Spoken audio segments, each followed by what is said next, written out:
Le numérique est inévitable. On ne peut pas échapper au numérique. C'est le cœur d'une révolution industrielle, la troisième du nom. Il y a eu la machine à vapeur, l'électricité, il y a le numérique maintenant qui ébranle notamment les métiers de l'information.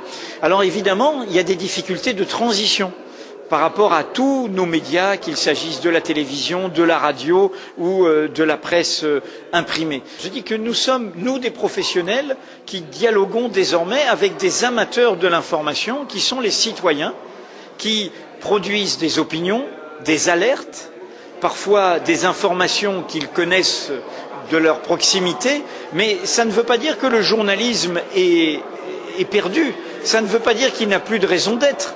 Ça veut dire simplement qu'il doit créer un dialogue, une confiance avec ses lecteurs, ses auditeurs, ses téléspectateurs qui sont là. Ils sont là, ils sont à côté de lui, ils peuvent intervenir. Souvent, la radio et parfois la télévision l'ont compris avant la presse écrite. Parce que ce sont des médias qui ont beaucoup plus souvent fait appel au public, qui l'ont mis dans leurs émissions, qui l'ont fait intervenir au téléphone, sur les ondes.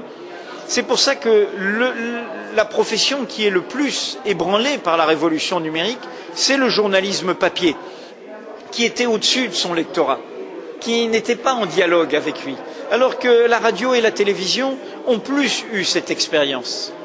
Ce sont des difficultés de transition. Le numérique est l'avenir de l'information. Ça ne veut pas dire la fin de la télévision, la fin de la radio ou la fin du journal imprimé, mais ça veut dire qu'en amont, nous ferons d'abord du journalisme numérique qui se déclinera également sous d'autres supports.